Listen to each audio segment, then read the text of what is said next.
classificação. Agora a hora de...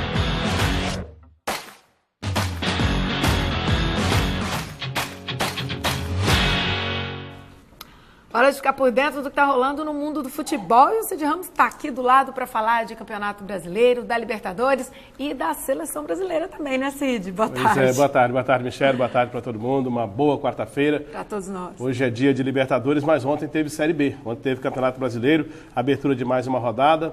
Abertura da 6ª rodada do campeonato e teve até confusão, viu, Michele? Teve uma goleada, teve confusão, briga, violência, mais uma vez. Infelizmente, a gente tem que registrar isso todos os dias. Mas já a gente fala sobre isso, que vamos começar mostrando a goleada que o CRB levou em casa. O CRB é um daqueles times que já trocaram de treinador no campeonato e não estão dando conta de reagir. Perdeu de 4-0 em casa para o Avaí, primeiro gol do Rodrigão. Depois o segundo gol é do Zé Renato, acerta um chute aí da entrada da área, faz 2-0. O Capa vai fazer 3-0, isso só no primeiro tempo. 3-0 pro Avaí. No segundo tempo, o Rodrigão fez mais um gol, acertou um chute aí da entrada da área. 4-0, goleada.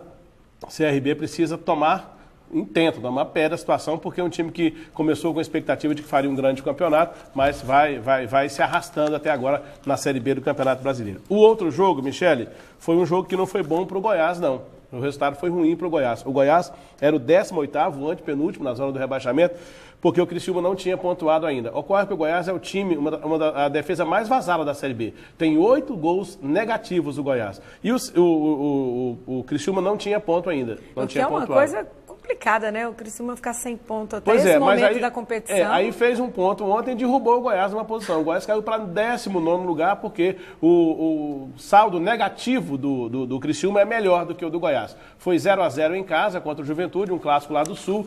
E aí, o que aconteceu? Com esse ponto, o Criciúma subiu para 18º lugar e o Goiás caiu para 19º. Só voltando no jogo do Avaí, Michele, com a vitória do Avaí por 4-0, ele tirou o lugar do Paysandu no G4. Agora o Avaí está no G4, é um que a gente já sabia que ia brigar para subir e já chegou lá no G4. Agora, voltando ao jogo do Criciúma, o que aconteceu? Uma coisa lamentável. Essa cena.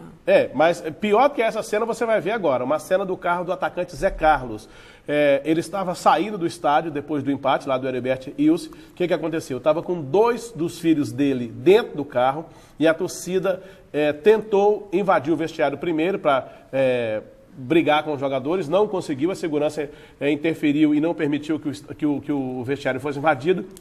Do lado de fora do estádio, essa agressão. Eles atiraram pedras no carro dos jogadores, não tinha, nos outros carros não tinha gente, mas no carro do Zé Carlos, que você vê aí com o vidro quebrado, aconteceu isso. Nossa, eles tentaram... absurdo. E alguém se machucou? Não, felizmente não. Os filhos do Zé Carlos estavam no banco de trás, esse é o banco da frente do carro. O que aconteceu? Deu para se safar, mas o pior é que o Zé Carlos desceu do carro, claro, é óbvio, para defender os filhos dele, e quase que entra numa briga sem tamanho com um grupo de 10, 12 torcedores, uma coisa inimaginável essa violência. É preciso dizer sempre, isso não resolve nada, isso não vai fazer. Bater em jogador, brigar com jogador de futebol, não vai fazer o time ganhar. E a gente não pode nem falar que é uma atitude animalesca, porque animal não briga à toa, não briga sem motivo, faz uma coisa dessas, né? Coisa, né?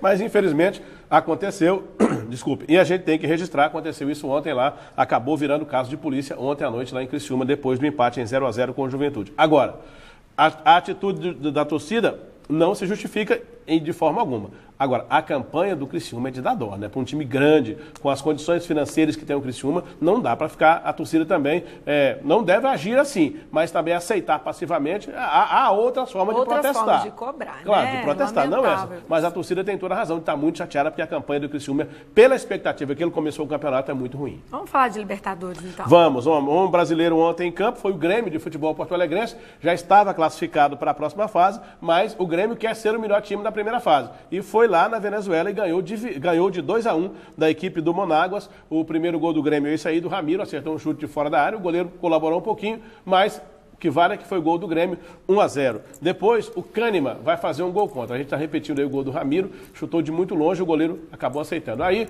é um cruzamento do jogador venezuelano, aí o Cânimas, o zagueiro do Grêmio, acaba acertando contra o próprio gol, faz um gol contra.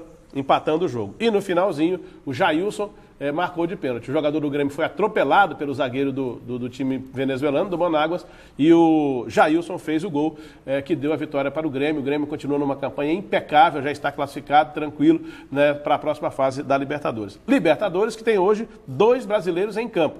O Flamengo faz um jogo decisivo contra o Emelec. Aliás, a gente está falando isso todo dia, né? Todo jogo do Flamengo na Libertadores, por causa da campanha ruim que ele está fazendo, ou média que o Flamengo está fazendo, todo jogo para ele é decisivo. Então o Flamengo joga hoje às 9h45 contra o Emelec do Equador no Maracanã, certamente com um grande público, a torcida do Flamengo quer que o Flamengo continue na... Tem dia que você fala que a torcida está querendo bater nos jogadores, no outro dia está querendo carregar. Pois é, o Flamengo é assim, né? É amor e ódio. O Flamengo é essa gangorra. E também tem o jogo do Palmeiras contra o Júnior Barranquilla. Esse é um jogo muito tranquilo. Palmeiras tem 13 pontos, já está classificado, não tem nenhum problema, vai jogar apenas para se manter como um dos melhores dessa primeira fase da Libertadores. O jogo também começa às 9h45 lá na Arena do Palmeiras. O jogo tranquilo é ótimo, né? Agora a gente tem mais uma seleção para a gente conhecer um pouquinho mais das que vão para a Copa. Vamos conhecer mais uma seleção que vem aí para a Copa do Mundo, que está chegando. Agora faltam só 29 dias, menos de um mês. Pois é, vamos conhecer mais uma seleção com a Graça Torres apresentando o TBC na Copa.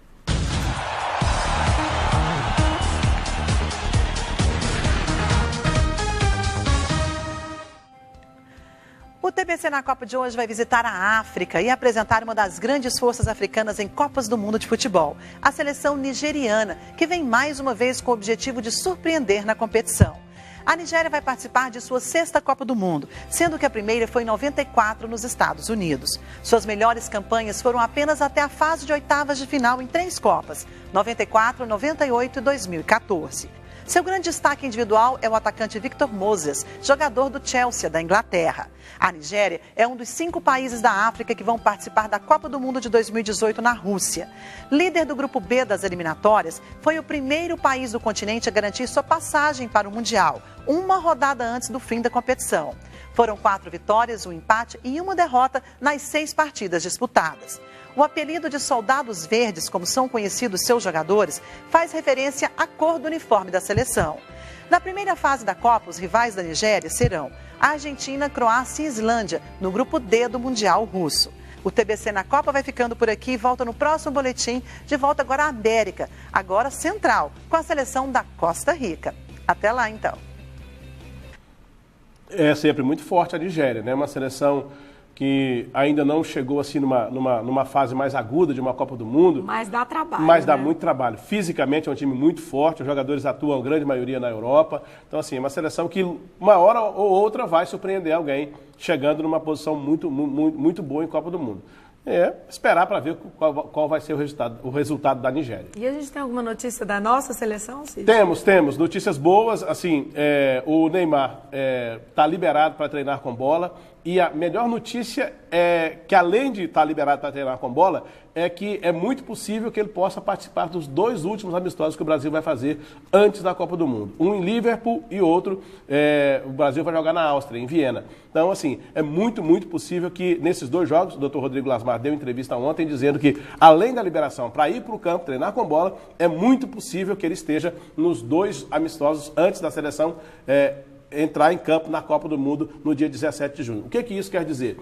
É que a recuperação está andando dentro daquilo que se espera e o que é mais importante, se o Neymar tem condições de jogar os 2 amistosos anteriores à estreia na Copa, está muito claro que ele vai poder também jogar a estreia na Copa, que era uma grande dúvida. Eu só espero que ele não se machuque nesses amistosos, sabe? Porque a gente já viu coisa parecida acontecer. E é verdade, mas esse teste, Michele, tem que ser feito. É muito melhor você fazer esse teste antes de começar a Copa do que correr o risco de colocá-lo na Copa e ele se contundir e sentir alguma coisa, né? Que a contusão não esteja totalmente recuperada. Então, essa notícia é boa. Do ponto de vista dos médicos da seleção, é muito boa que ele tenha condições de jogar antes de começar a Copa do Mundo. E que ninguém venha bater no nosso Neymar, porque, né, chega desse tipo de situação. Tomara que não. Deus ajude que não. Tá certo, Cid. Amanhã tem mais futebol, então. Até amanhã voltamos com os gols das Libertadores, com outras notícias da Copa do Mundo e da Seleção Brasileira. Tá certo. Até lá. Né? Até amanhã.